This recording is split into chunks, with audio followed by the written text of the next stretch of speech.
Hello there, Facebook world. I hope you are all doing well today.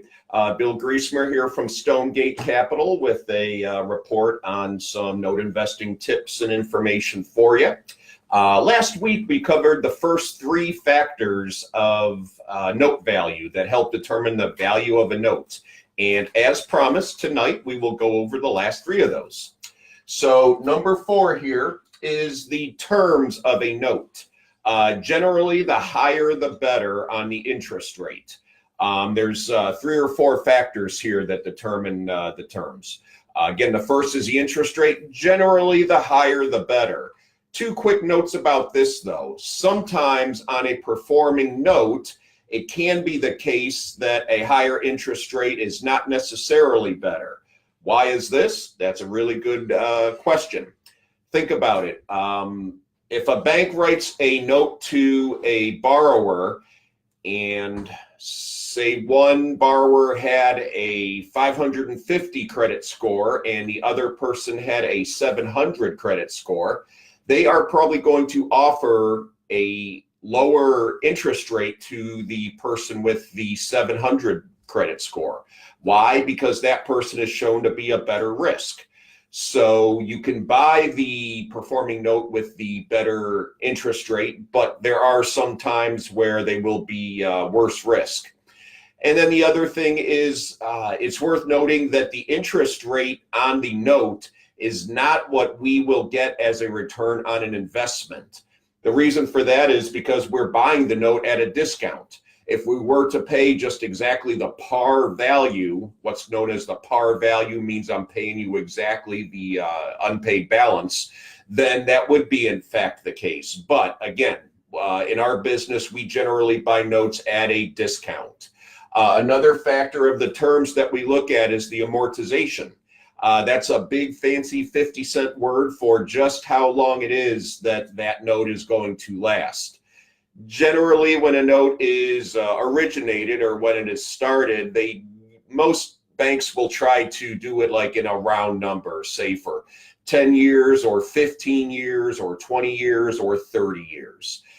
Some places with very, very high property values, they'll even go as high as I've seen as high as 40 or 50 years.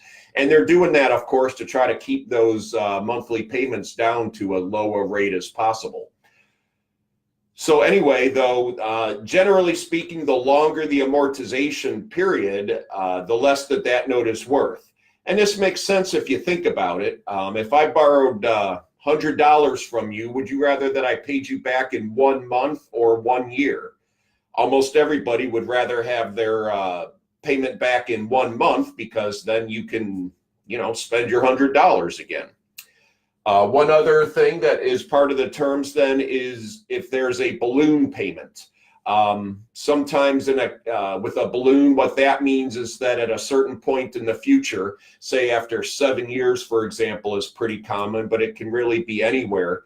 That means that the loan will end actually, and the person, if there's a remaining balance on the note, that person is expected to go and, refinance or pay the note off with cash or something like that. They are helpful. However, I would say the majority of notes with a balloon actually, it can pay off, but a lot of times that person will actually then have to try to extend the loan or just get a new loan with you or something. So it can depend a lot on the buyer and the general state of the economy. And then lastly, in terms of terms, that's why it's so important, like we've talked about, just to try to read that whole, what we call collateral file, the paperwork that makes up that note. You just might find some weird circumstances or some weird buy conditions in there. So number 5 would be seasoning. Seasoning, again, is a big 50-cent way to say, just how long has that note been paying or not paying, as the case may be. Generally, especially on a performing note, the longer that a note has been paying, the more it is going to be worth. If a borrower has very good credit, seasoning may not be that important. I think I would rather have a note from a borrower with an 800 credit score just for 6 months than I would for a borrower with say a 600 credit score that has paid even for a year. So again, you got to think, who would you trust more, the short-term payer that, just started their loan, or someone that has been paying generally for a very long time? So the number 6 thing that you're going to look at is going to be the paperwork. That can depend on a lot of different things, especially the type of security or mortgage that you're looking at. In our business, we look at things such as a traditional note and mortgage. Under a traditional note and mortgage, the borrower actually takes the deed to the house, and then the lender has a note and a mortgage as a security that they can foreclose on that house. You can also do what's called a land contract, and I don't want to get too much into the weeds on this, but that's in some way similar to like a rent to buy, where you're dividing that legal title and you actually own the house if you do own a land contract. So generally speaking, a note and mortgage is going to be worth more under those circumstances. The paperwork, you also want to look if there are any type of liens or anything that are attached to that note or that mortgage.